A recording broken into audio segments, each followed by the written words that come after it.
Moments of Silence, Inc. and BlueSuicide.org would like to thank the following organizations for their continued support. Thank you to the members of the New Jersey State Police Pipe Band for their support to combat blue suicide. Thank you to the Paterson Police Department PBA Local 1 for their support to end blue suicide. Thank you to the Passaic County Sheriff's Department PBA Local 197 for their support to end blue suicide. Thank you to Dr. Alex from Tri-State Health and Wellness for his continued support to end blue suicide. Thank you to Dr. Aiden for his constant support to combat blue suicide. Thank you to Troy Mall from Fetty Ford for his support to combat blue suicide. Thank you to Michelle Hendershot from Mortgages for Blue for her support to fight for blue suicide. Thank you to the Oasis team for their support to combat blue suicide. Thank you to Dr. Doblin from At Home Sleep Solutions for his support to combat blue suicide. Thank you to all who have donated to Moment of Silence through Facebook. Good evening, everybody. My name is Leo McGuire, the former Bergen County Sheriff. Thank you for joining Moment of Silence for this epic event to discuss a pretty heavy topic, blue suicide. And I know this is a new world that we're living in today. However, we're not going to be doing these things tonight. We have to reach out to each other, to support each other in this very difficult time. So tonight, thank you for joining us in Moment of Silence to bring this blue suicide event. To start out, we're going to start as patriotic Americans with the national anthem by the daughter of our founder, our leader, Danny Del Valle, and his daughter, Alyssa Del Valle. And then we're going to have a moment of silence and a rendition by the New Jersey Pipes and Drums, Police Pipes and Drums of the Blue and Gold. Alyssa, please join us.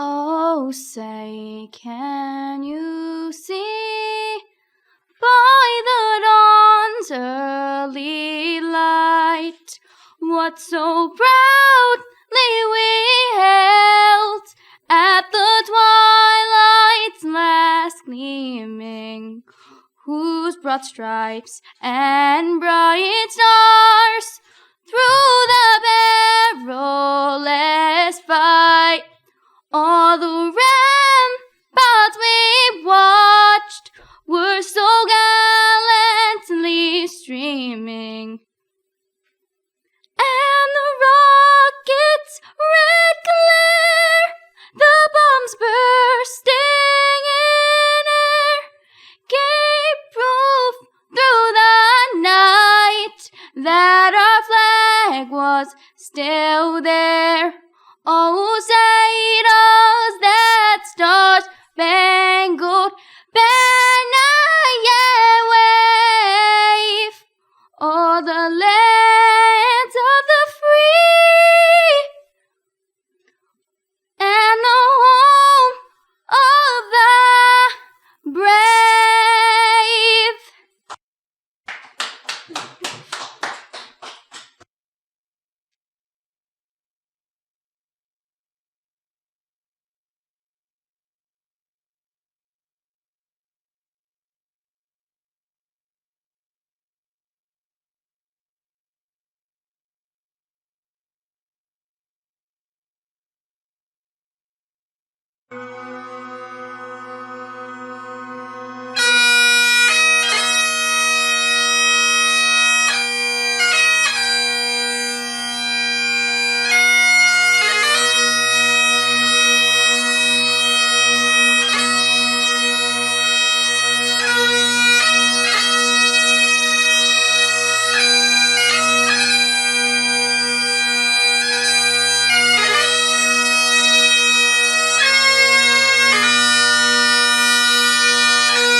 outstanding New Jersey State Police.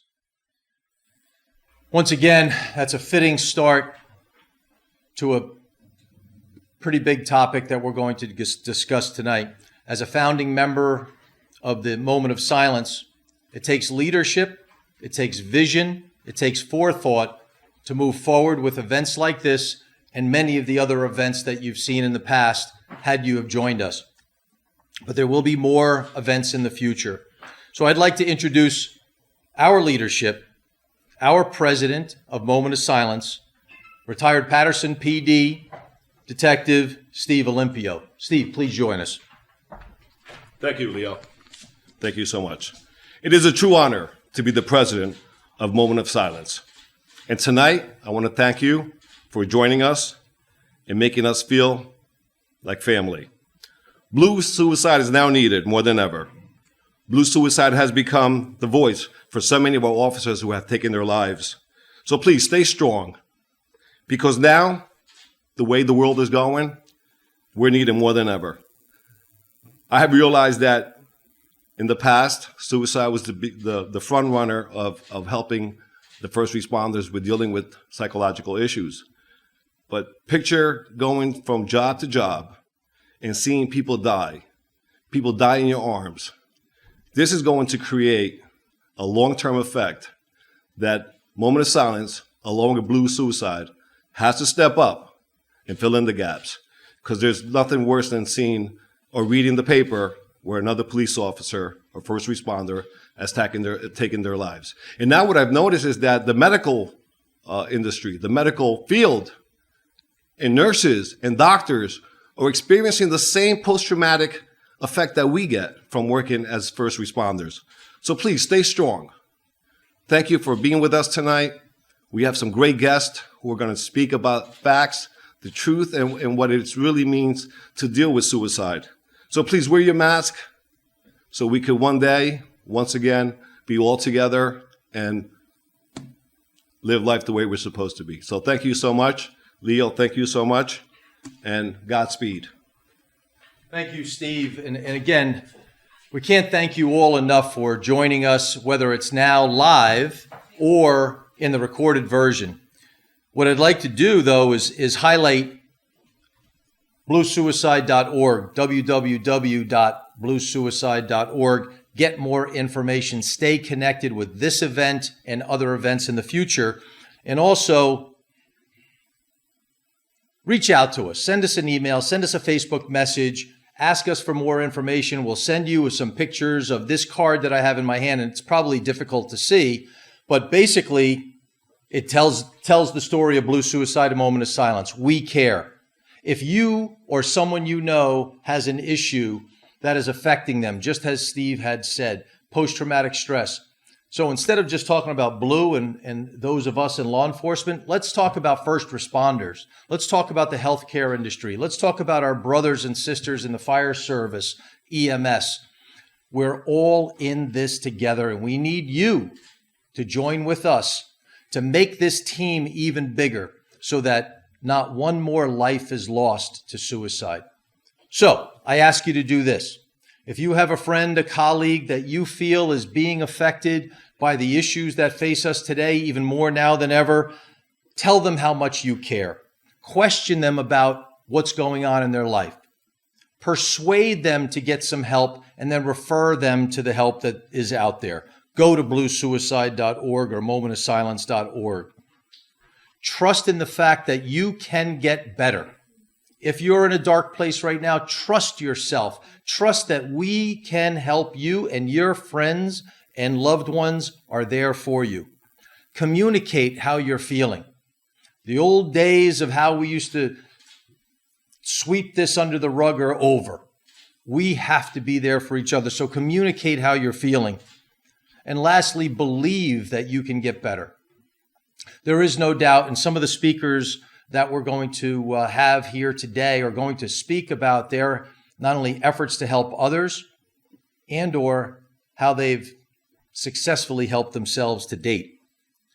So with that, I want to remind you that last year, 2019, we had 146 line of duty deaths. 146 of our brothers and sisters are no longer here. 146 families are torn apart by violence.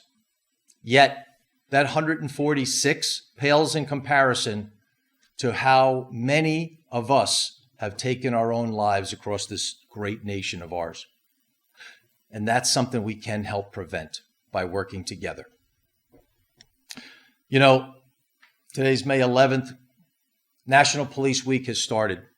Back in October of 1991 was the second candlelight vigil, but it was the dedication of our National Police Memorial down in Washington, D.C. And for 30 plus years, I went down to Washington, D.C., and I participated in remembering those lives that were lost. You know, on our wall of over 20,000 officers killed in the line of duty, there's very little recognition of those who found themselves in a dark place and didn't believe that they could get out of it. But ladies and gentlemen of the audience, you can get out of it. And to talk more about that and the challenges that befall us in this difficult pandemic time is our first speaker is Michael Bohl. He is part of Operation Rebound, and let's bring Michael in. He is a police supervisor in Union PD, and we're very honored to have this veteran with us to talk about veteran support. As a fellow veteran like Mike and law enforcement, we share a lot of the same challenges. And with that, Mike, please come join us at the podium.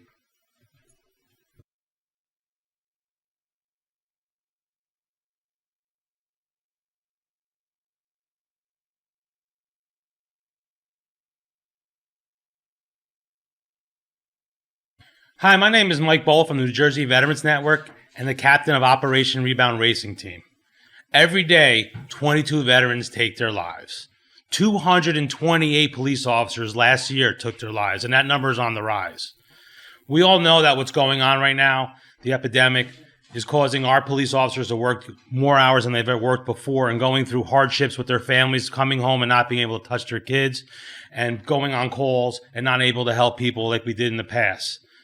This is a war, and I feel that when people come home from this, when this is over, we're going to have a higher number of possible suicides and people trying to hurt themselves. This is where we need to step up and identify the people that need help. Our team is a mobile outreach program that aggressively seeks out people in need. Our goal is to eliminate any type of police suicide, and for that to be done, last summer, we joined up with the PBA, the FOP, the FMBA, and joined up together and formed up an anti-suicide police suicide and PTSD campaign. And what's going to happen is we're going to go in each county, form teams, and have access to officers throughout the entire state who need help and can reach out and have people coming to their homes and spending the time to help them get through their situations. The problem is that when you make a phone call and you don't check up on people, the person has too much idle time on their hands. You need to have human contact. I know it's hard now, but we do the best that we can with the situation that arises. Our goal is to have people that are willing to go to our officers' homes, spend the time with them, and get them out of their situations and make them live a better way of life with society. To do that, we need to all work together and come together. I'm asking people that are listening to this to check us out, njvn.org, sign up, and become a mentor. A phone call could save someone's life, but being a friend to someone is going to make a difference. And that's what we need in our lives today. We need more people to be out there doing what's necessary to help our police officers live through this situation. With that being said, God bless the United States and America, and thank you for having me here. So Mike, we were giving you 10 minutes. He did 15 minutes worth of information in about 97 seconds, typical Jersey cop, running through it. How much does this cost in order to get help? How much does it cost? We're a group of volunteers, so no one gets paid for what we do. And like I said before, we will spend the extra time with someone as long as it needs to have them live a better way of life. So every county in New Jersey, you have resources to reach out? As of right now, we do, and we're actually looking to grow. That's why we incorporated this state PBA, the FOP, to work with us to make it access. And we also called the FMBA as well to have more people out there per county and have government help us out as well. And this is all free service for everybody. So give me that URL again. Give me the website. njvn.org, or you can call me direct, 973-332-1556. We're going to try to pop that up. I don't know if it's possible because, again, he's the Jersey cop. So if you get some of the Floridians and upstaters or what have you, they can't follow how quickly we talk. But we never turn anyone down. If you're not from New Jersey, doesn't mean that we're not going to help you as well. We're going to make sure you get the right resources. We're a network. We lose our ego. That's the secret how we're successful. We work with every other group in the state that's willing to do what it takes to save our brothers and sisters from this suicide and PTSD. So many law enforcement and public service folks are also veterans or are currently serving in the Guard or Reserve. What do you see are the parallels between the challenges that we have and the challenges that you mentioned in the future as we start to recover from this COVID pandemic? Like I said before, we don't see any numbers changing right this minute because the fact is that everyone's openly engaged in doing their work and being involved in the mission. But once the mission is over, that's where the problems start to come. And like you said, or we've taken before, is that you also are now adding first responders, but you're adding nurses and doctors. And that's going to be a group that's going to need help. And we're here to help them as well. We don't turn our back on anyone that needs help. We find them the right resources. But for all intents and purposes for today, the police officer is our main concern. And when this is over, we need our other officers to identify them, the ones in need, and actually do something about it. We can't live in the culture anymore where we turn our back and say, I don't want to be. We treat our people that they're infected like a disease itself too. And we're afraid to approach that person or are afraid to ask for help. And that culture has to stop. 228 officers, and it's on the rise. You know, police suicides are up, and that's something that's horrible. We need to make sure. 228 was last year. It was 2019. 228 in 2019, and I mentioned 146 line of duty deaths. So that's nearly 400 of our brothers and sisters are no longer with us and their families now because of the challenges of law enforcement and being in that uniform. So you've worn several uniforms in your career. As a veteran, thank you. Thank you for standing tall. And now, as a law enforcement, you're an active law enforcement officer now, right? As a supervisor? I work as another officer in special as an amendment. Right. So you're still wearing a uniform, but so you're still going to the PD and you're helping out, doing whatever it is that you do, right? Still putting on that uniform, class 2, have the gun, the whole deal, right? Yes. So what do you see different in law enforcement today and how you're responding compared to what we were doing 3 months ago? The response is actually slower now because people want to make sure that their safety comes first, and you're not able to. You're lowering your guard in the sense where you're really worried about your health and your safety with your family. Yeah. So you're not yourself. You're putting yourselves in situations you've never been before. You know, just because you go to a call doesn't mean that someone's not affected with the virus. So you don't know how to handle that call. So you handle every call as if someone has the virus. Right. And that's not going to make you perform as a police officer as well as you did before. Because you're thinking in the back of your head, I don't want to get sick.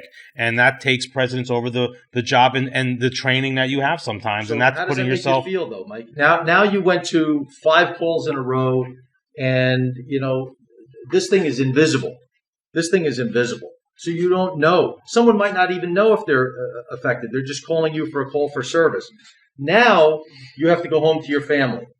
This is what's that feel like down here now when you're going home? This is a depression waiting to happen. This is the perfect reason why we have PTSD, and this is what's going to happen once this is over, when they start lifting up the safeguards here and allowing you to go back to somewhat of a routine that you've had in the past. Right. And when you come home, you're going to start thinking about what has happened during this time and reflect on it. And that's where you start drinking and acting inappropriately. And this is where your brother and sister officers need to step up and identify the person that needs help and do something. We're sick and tired of being an outside person calling your agencies and being the one that helps. I'm there to do that, but I shouldn't have to be the only one. We need to have other people that work in these agencies not afraid to say, hey, I'm here to help you. What do I need to do to make your life better? So you're also asking for volunteers here then? Every day. That's what we do. I mean, we just got done speaking at both conventions, and we tell people, make a difference. You sign up as a police officer to serve and protect. Why wouldn't you want to protect your own?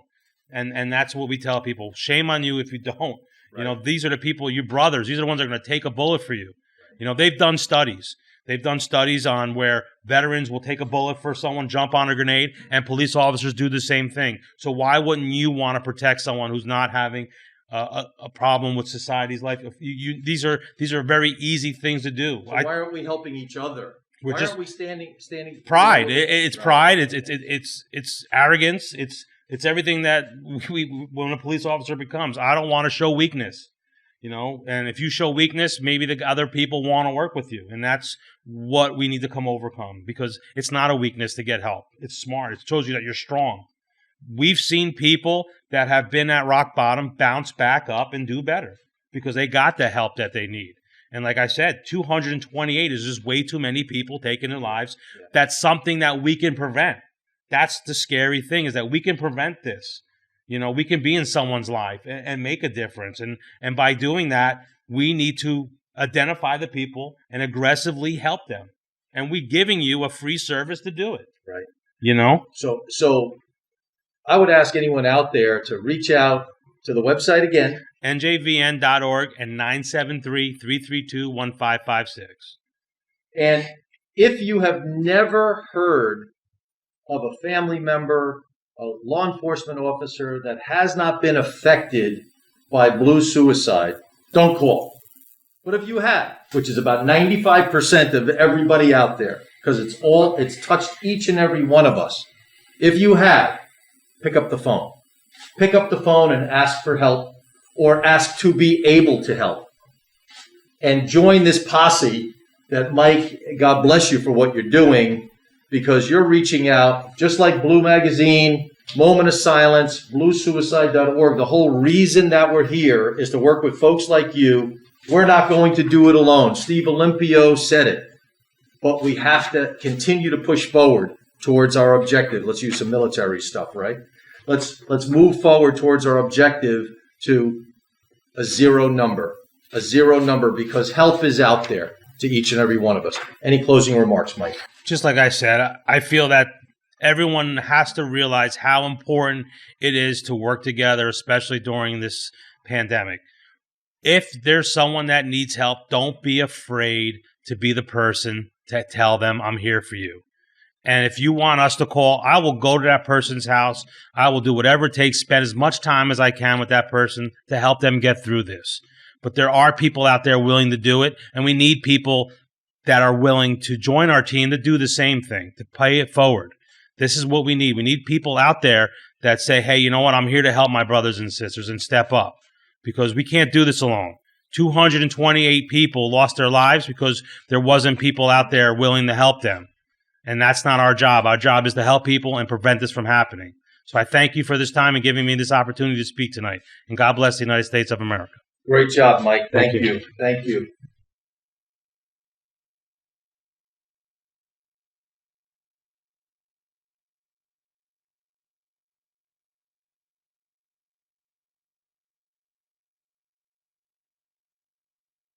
Okay, we're back. So just to let you know why you're going blank there and we're popping up different things, because we're actually cleaning this space after each one of us speaks. So it might look like we're a bit loosey-goosey here. I got my mask on, I got my mask off. There's only a couple of people here, well distanced, except for Steve Olimpio, because you can't tell him anything. He's smarter. No, I'm only kidding. Actually, Steve is wearing his mask. I'm teasing. And I have to tease because, you know, law enforcement, we have this gallows humor. We always have, especially folks like me with gray hair, and Steve, if he didn't dye it. No, I'm only kidding.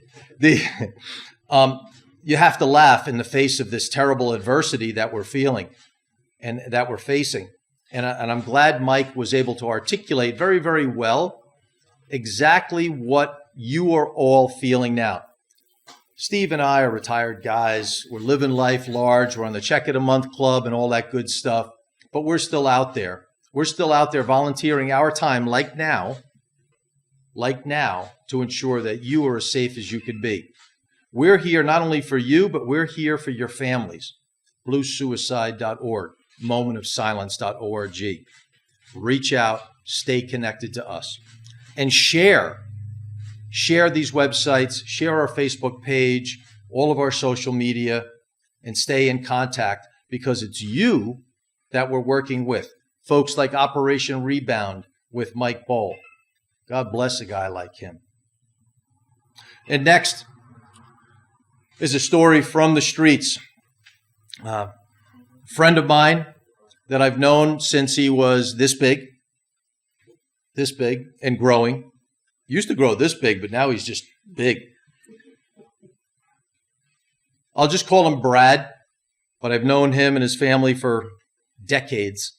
I'm proud to know him. He's a detective from New Jersey. And with us is Brad, Detective Brad, who's going to share his story. Please join us, Brad. Hi, good evening. I just want to say thank you guys very, very much for Blue Magazine for putting this on this evening. This is a very serious topic that needs to be addressed. So just like the sheriff said, my name is Brad, and I'm a detective here in New Jersey, and 13 years in the job, and I am a grateful recovering alcoholic. I also battle from severe depression. Okay. Ever since I was a young kid, I had a negative outlook on myself, negative self-image, and all growing up through high school, same thing. I was bullied, surprisingly, right? Kids made fun of me because, I was a kid with the red hair, the big kid, And the problem was I showed my emotions. I was emotional as a kid. And so what I learned to do was to cover those emotions. And the way I would cover those emotions was with anger. And when I got into college, right, I played football at D1 level. I was still, not completely there with myself. I still had a negative self-image of myself. And what I would do is I would drink to compensate that. And things that start getting worse and worse and worse, with drinking college, where, I went to a college where, you weren't allowed to drink in the barracks. You weren't allowed to have alcohol in your rooms, but I did. And eventually what happened was I ended up getting kicked out of school right before my graduation, my senior year. And that took a heavy hit on me. Again, felt like I was a failure. Felt like I wasn't worthy enough of anything. And that's when really my depression really kicked off. I would continue to drink, and that's how I would mask everything.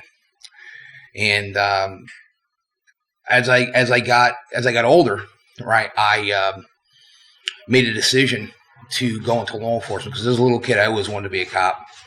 I always looked up to the cops in my town. And I loved what it all stood for, because I always wanted to go out there and serve and protect. And so what do cops do? We drink, right? So my drinking took off a lot from that point on. I would go out with the guys, but I wouldn't be I couldn't shut it down at the end of the night. I always had to keep on going, right? And eventually that all caught up to me. I get hired at the current job where I'm at now. I end up getting married, end up having 2 kids, end up making getting into some elite assignments in my department. And I just started drinking excessively. I found myself in a deep, deep, deep, dark place.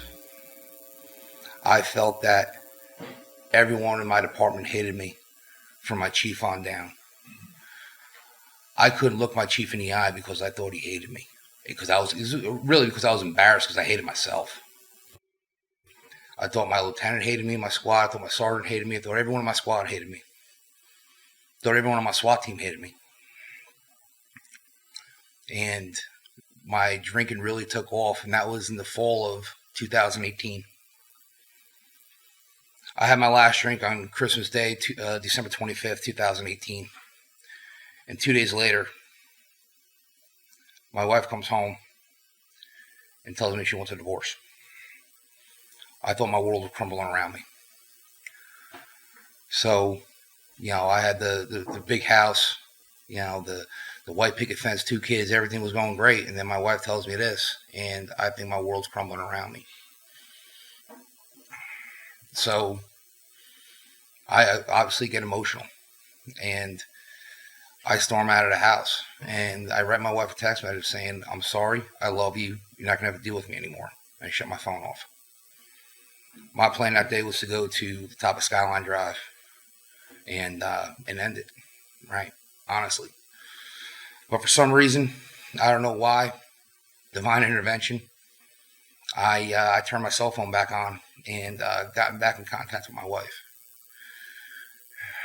And she's hysterical crying, and she tells me that the police are there at the house. The first thing out of my mouth after she told me that, I said, you just ruined my career. And right there, that's when the anger and resentment came really to a head with her. I wanted nothing to do with her. I was angry with her for what she had did because I thought she ruined my life. Looking back on it, she actually helped me. She saved my life. Because it was that phone call that she made was what got me into a rehab center. A rehab center that's specifically designed for active duty military, veterans, and first responders. That place is called Warrior's Heart, down in Bandera, Texas. And when I've stepped through those gates down there, it was the first time I felt normal. It was welcome home, brother. And that really resonated with me because I felt like I was at home. And through the 42 days that I was there, I engaged in a lot of therapy, and to get past all those things that I was going through. And I got the support that I never thought I had. When I first turned my cell phone on after a 3-day blackout period, I received about 150 text messages, and it was from my brothers on the team. And that meant the world to me because I thought they hated me. I felt like a failure. I felt like I was a weak link. I literally was broken.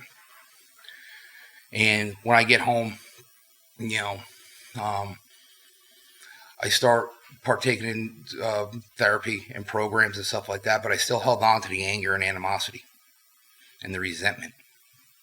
You see, there's a difference between being sober and there's a difference between being dry. At that point, I was dry. I wasn't sober.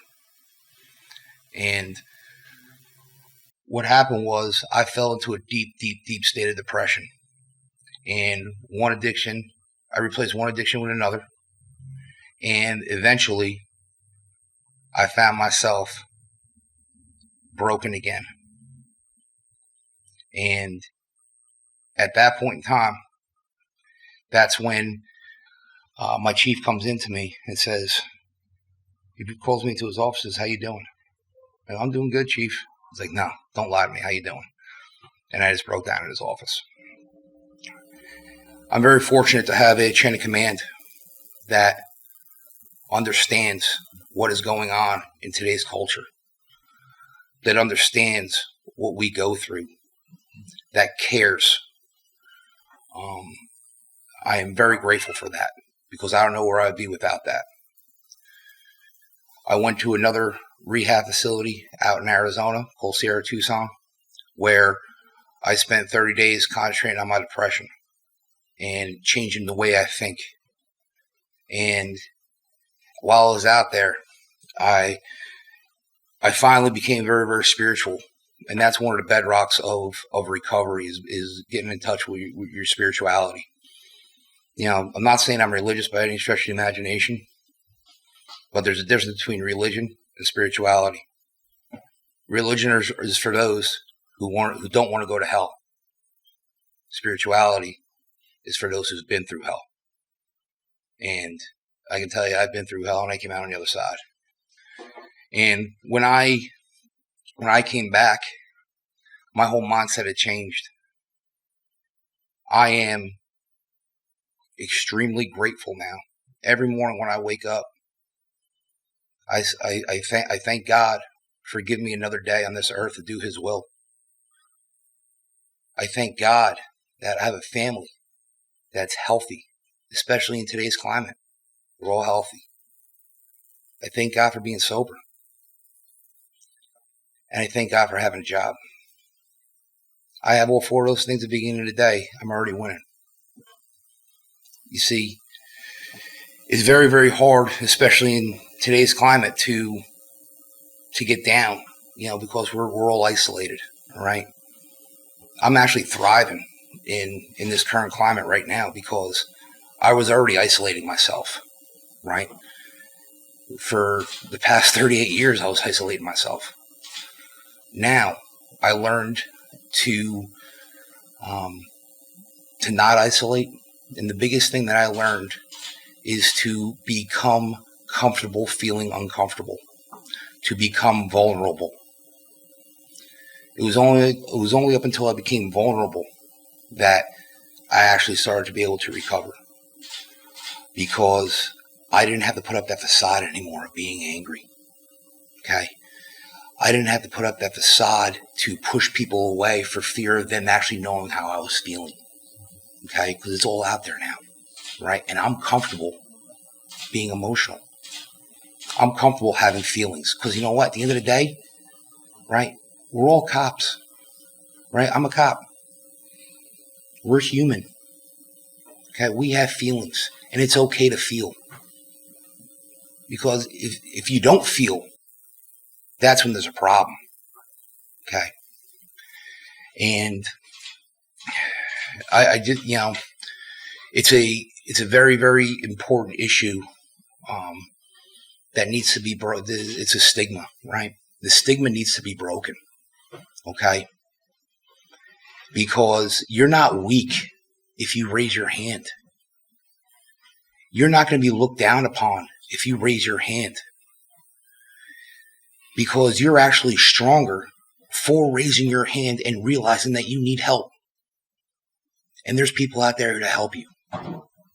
Trust me when I tell you that you are not alone. People want to help you. As big as I am, right?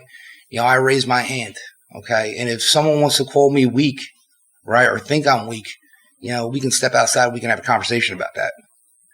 Because I am weak by no stretch of the imagination. And I just want to wrap it up by saying, I think the state is doing a tremendous job with the Officer Resiliency Program. I had the honor and privilege of going through that training to be a Master Resiliency Trainer. And they're being proactive with this topic, right, of officer mental health, right? And I'll tell you, when the time comes for your resiliency officers to sit down and train you guys and talk to you guys about resiliency, don't sit there and say this is just another bullshit training, because it's not, right? Because this training could actually save your life. Because you have to use your brain every single day for everything you do, all right? And we concentrate more on firearms and all that other stuff than we do with our brains, right? Because if your mind's not right and you're not in the game, you're a liability to your partner and to your department. So it's up to you to raise your hand. And again, I'm saying you're not weak for doing it. You're strong for doing it. And I'll tell you right now, I'll support you to the day I die. You raise your hand. Whatever anyone needs, I'm there for you. So, if I might, if you could just stick with me for a minute, Brad. That weakness resonated with me because I think you touched on the core. Doesn't matter how big and strong you are. Doesn't matter how fast you are. Doesn't matter how quick you can draw and deal with a firefight. We're all ready to do that. Why is it that we're not ready to be brave, like you finally admitted it's really, it comes down to a macho thing. It's that old culture, right? For the longest time, I tried to deal with the stuff that I saw on the job, the vicarious trauma that I experienced through my job, right? With my best friend Tito and his other friend Jameson, right? That's how I dealt with it, you know. But that's not the healthy way to do it. And so how are you doing it now, healthy? How am I doing it now, healthy? Yes, sir. I go talk to a therapist. I talk it out. What about right? your family? I talk to my family about it. I do a lot of things too. I do a lot of meditation, do a lot of praying, right? A lot of breathing exercises.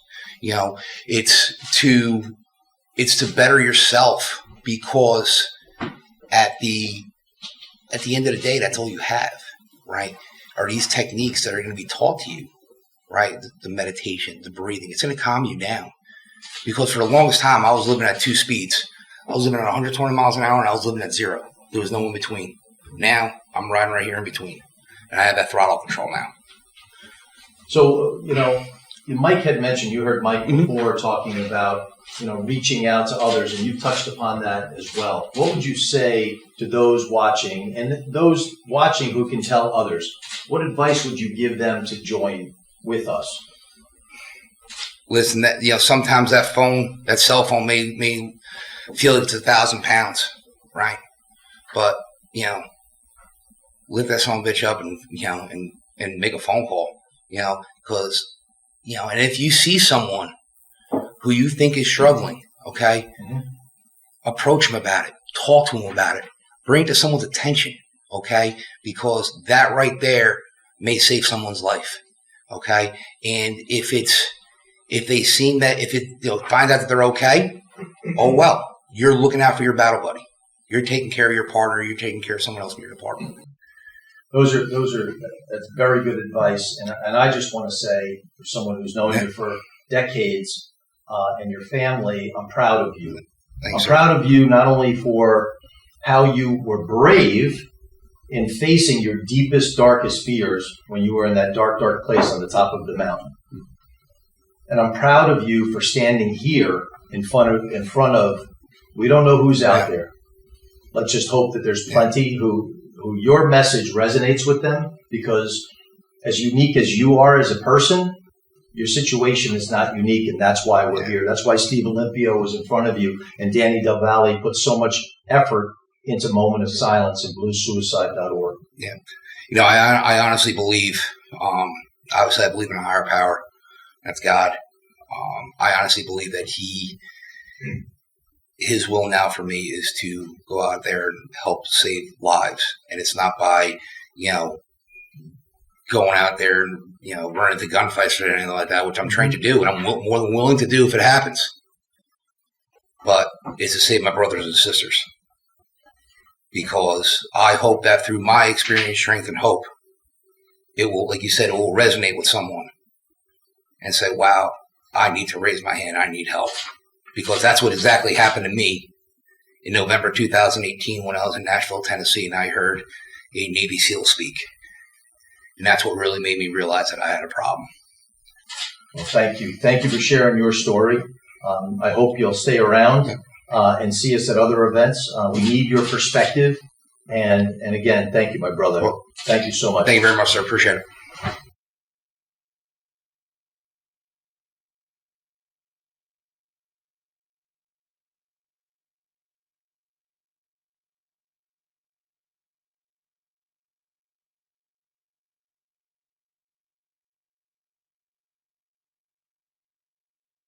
So if there was any lesson that I took from my friend Brad speaking, Detective Brad, it was reinforcing what I shared with you earlier. And you can find this at momentofsilenceinc.org and bluesuicide.org. And Brad mentioned, trust, communicate, believe. Trust that there are people out there who can help you. Communicate that, raise your hand like he said, and believe that you can get better, that tomorrow will be a better day, because Brad is testament to that belief.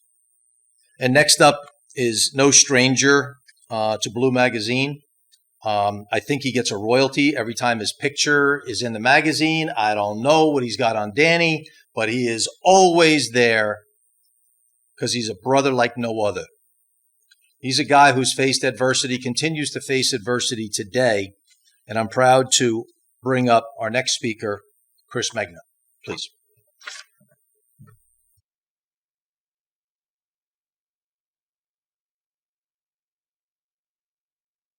Thank you, Sheriff, for introducing me. I appreciate it. And great man, too. Thanks, Danny and NJ Blue, for bringing me out here tonight. I really haven't been leaving my house during this pandemic. I'm scared shit to catch this coronavirus. And I'm going to say to all you frontline rescue workers, you're my heroes. I did the job. It's your turn, and God bless you. You're seeing more now than you ever thought you'd imagine. I couldn't imagine what you're seeing. I'm brought here today to talk about suicide, blue suicide, that is. I mean, being a 18-year law enforcement veteran of two different departments, I've been around and seen a lot of different things. And, I'm here to tell you that mental illness, it's real. I got it firsthand. I suffer from PTSD. I feel I'm normal. Well, shit, I am normal, but I take a pill. So I'm one of those guys that, yep, you always said Megna was crazy. I guess I am, but not really.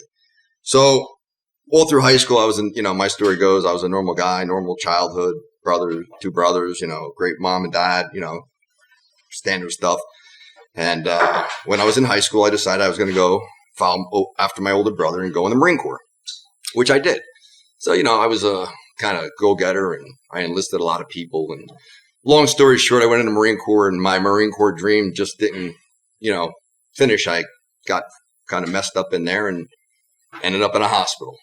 I said, wow, that's right, hospital. So ended up in a hospital, and it took me a while to figure out what the heck was going on, and a lot of therapy, and I got through it. But see, they told me, Chris, you had a lot of stress encountered in the Marines, this and that. You'd probably never be a cop. Well, they weren't taking that dream from me. So I had a nice psychiatrist. I was working through the VA, and they said to me, Mr. Megna, you don't have bipolar, you don't have any mental illness, but you have PTSD. They weren't really calling back in 1993 PTSD, a mental illness. It was like just something new that was coming out and about that the VA was figuring out. So that's what this doctor named it. And she put me on a pill that actually worked. It's called Depakote. And I take Depakote for 27 years. And without that medication, I'm not Chris Megna. So, it's hard to face, to say you're sick. And that was my biggest issue. I wanted to be a cop. I'm not sick. So my father said, take that pill, Chris, and you're not sick. And that's what I did. I took that pill every day and, went through therapy, and, the therapist didn't even think it was a good idea. So I stopped seeing that therapist because, in law enforcement, you can't have a mental illness, especially back then. You were frowned upon. I mean, I know people in my old department, guy was going through family issues. He was depressed. He said it depressed. They took his gun. Holy shit. I would never tell anybody that I take a pill. But, it's time to talk about it because so many people are blowing their brains out because nobody wants to talk about it. Well, I'm here to talk about it. And like I said, blue suicide's real. And you got to go to therapy. You got to take a pill if you need it and, admit to yourself who you are. I stopped taking that pill once, and it's funny to say it. I had a cop. I had to trust her. We were in the academy, and I said, look, she told me a secret, and I said, I got something to tell you. And I told her, and she goes, holy shit, man, you think you're going to be able to do this? I said, yeah, dude, you didn't even know. I said, with the pill, I'm fine. Well, I stopped taking it because you can't tell, people in the academy if they do a drug test. Well, the psychiatrist that I knew back in the day, she put me on a pill that it didn't, show in your urine. They weren't testing you for that. And again, it's nobody's business. I was a good cop. Can't ever take that away from me. I did narcotics. I did every job you could dream of. And I'm here to say, yeah, I took a pill and I did it. And, I had faith too. I'll tell you that, being a 3-time winner of a mental institution, that's a lot to say. And I'm not proud of it, but I was there. I was in the trenches, you know, in the dark place, like, holy shit, what the hell's going on? So I never believed, like, I know if you committed suicide, you go to hell. So I was a big Catholic, always going to church. So I got faith and I just prayed to God, like, what the hell's going on? And, you know, things turned out better. I became a cop, started in the jails and had a very successful career. And it's time to talk about what's going on. And if you need help, talk to somebody. And I know in your job, it's scary. You don't want to talk to people. Call Danny, call the Blue Suicide, call Leo, call whoever you got to call, but call somebody. Don't take your life, because then your family's screwed. Your kids, you know, and I drank too, like most cops, you know. Hey, you know, I took medication and I drank. That's a fucking whammy. So then I was like, even, you know, and then with everyday life too. Thank God for my wife, because there was days I go to work and, man, I was struggling because, you know, I'm trying to do this and do that, take my pill every day. If I don't take the pill, I can't function. Well, there was days I didn't take my pills because I forget. And I go to work and I come home and tell my wife how I hated the job. I hated this. And I was fucking angry all the time. And she would say, Chris, when's the last time you took your pill? And I go, what do you fucking bring that shit up for? I'm fine. And she goes, Chris, go look. Because I looked. And I'd have to look at my pills and go, the most important thing is your brain. Chris, you know you got to take your pills. So I had to, like, leave myself notes and shit. So I struggled. I'm not going to say I didn't, but I was a good cop. And I want everyone to know that. And if you have issues, don't be ashamed of it. Look down at, you know, within yourself and say, hey, there's therapists out there and there's good people and people that will help you. And like I said, you can call me. I don't answer the phone all the time, but you can call me. It's 973-417-0067. And like I said, in that dark times you have, don't take your life. Think about it. Call somebody, please. If I can get through to one person, that's what I'm here for. So thank you, everybody. Chris, thank you. And you had mentioned 3 times being in a dark enough place that you needed real professional help. And you've been very strong and brave to stand here in front of everyone out there in virtual land and share your story. So thank you for that. Thank you for your bravery. Thank you for serving in our military. Thank you for serving on the front lines as part of the Thin Blue Line. Again, with National Police Week this week, and all of the 20,000 plus names that are on the wall down in D.C. that you've seen. You heard Mike Ball talk about the 228 that took their lives last year. Where have you been? How close have you been, and how did you turn that around? Well, Leo, I never wanted to hurt myself, but I didn't understand what the hell was going on. Like, when I was in such a place that I had to learn, believe it or not, it's hard not to even, I'm going to be strong. I had to learn how to eat again. Like I went to that VA psychiatrist and he said, look, man, he hypnotized me at the age of 18 years old and said, what you told me happened to you, the guy was in tears. So I had a long struggle. And plus my dream was to be a Marine and I got cheated of that dream. So, you know, with PTSD, which I learned because I went through some intensive shit through the VA. God bless the VA and for veterans that served our country in war. Real war heroes, my heart goes out to you. They diagnosed me with an intermittent explosive disorder because I really didn't. When you're a cop, you can't see that psychiatrist because they could track it down through your, you know, Blue Cross Blue Shield. So my family doctor was a champion because he knew me right when I came home from the Marines, and he knew I was sick, and he prescribed me my medication. I asked him, say, look, you know how I am. You've been there for me.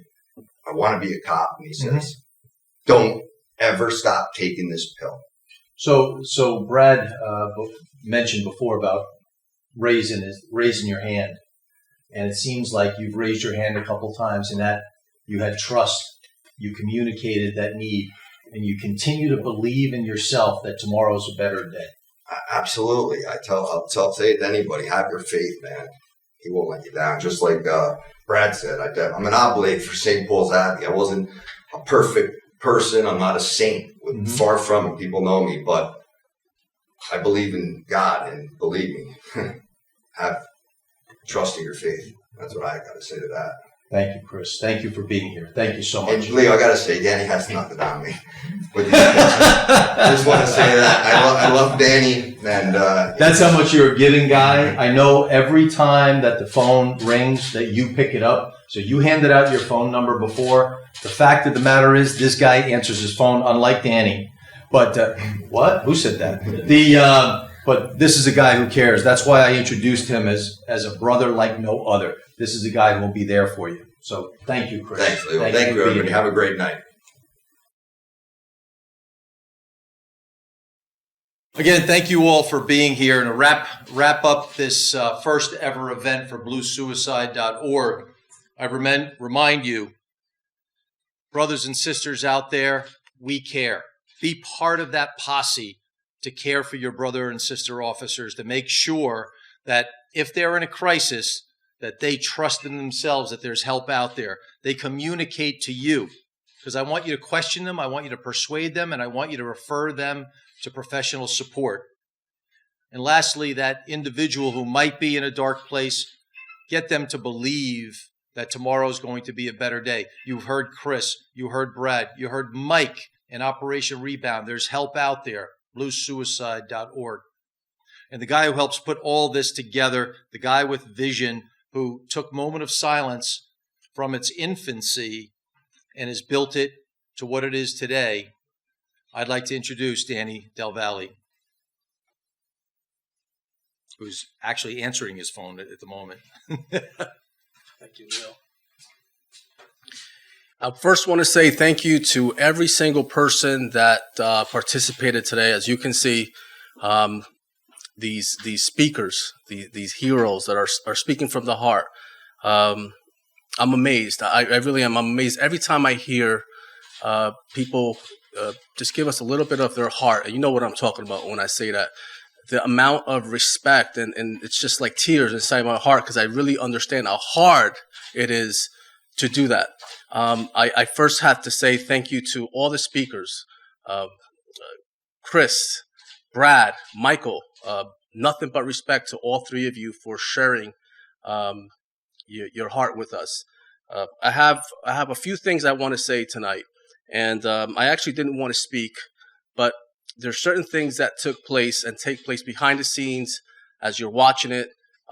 You have real life heroes expressing a lot of things, and I have a lot of emotion, and I have a couple of messages for many of you. I first want to touch the administrations that tell us that we should do more, that we want to do more. The captains, the chiefs, the directors, the wardens, the sheriffs. I don't know. Just look at your badge. Just look at your shoulders. You know, if you have that big title there, just hear me out for a second, because I have nothing. I have a lot of emotions because of the behind the scenes, again, of the behind the scenes information that I have to absorb and understand what goes on. There's a lot of leaders in our profession that do so much for us as individuals, a lot. But you already know that we respect you. You know that because you wouldn't be doing it if you didn't respect us.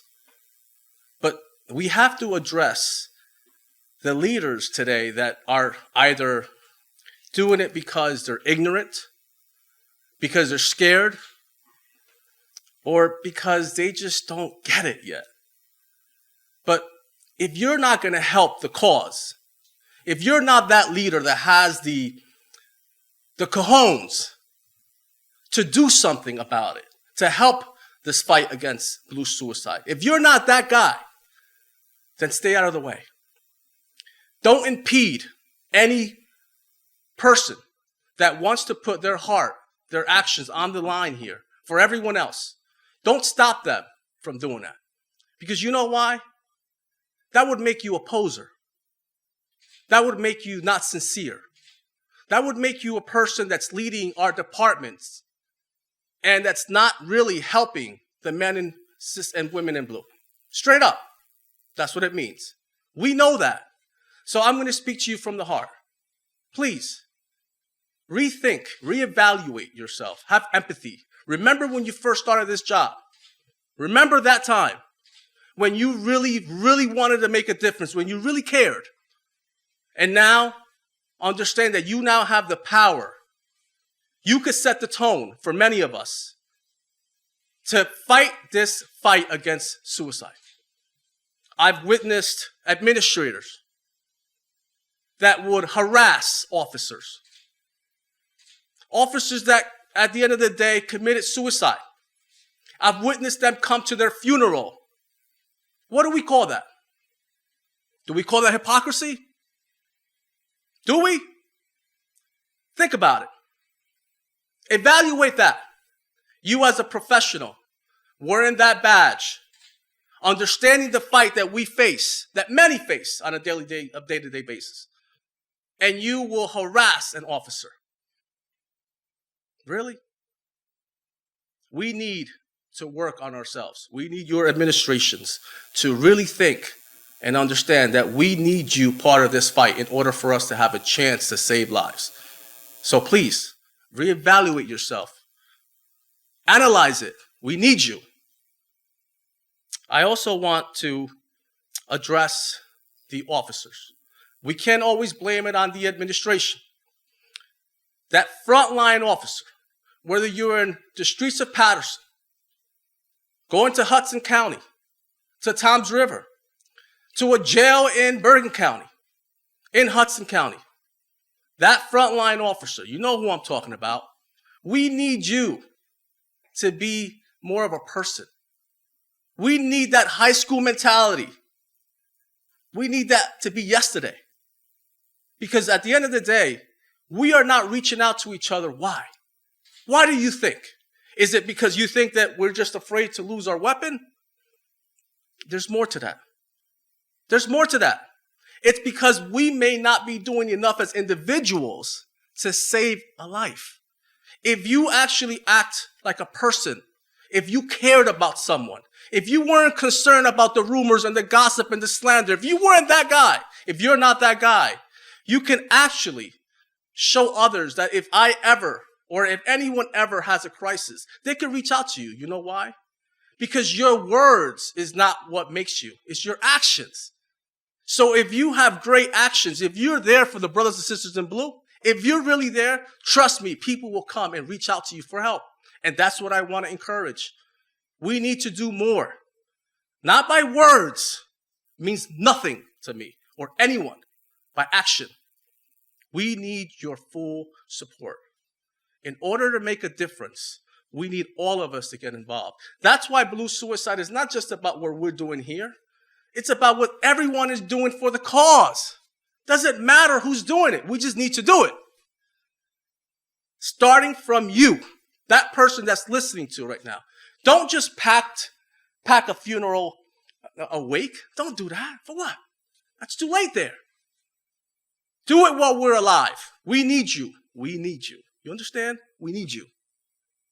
Finally, I want to speak to the officer that today is in a dark place.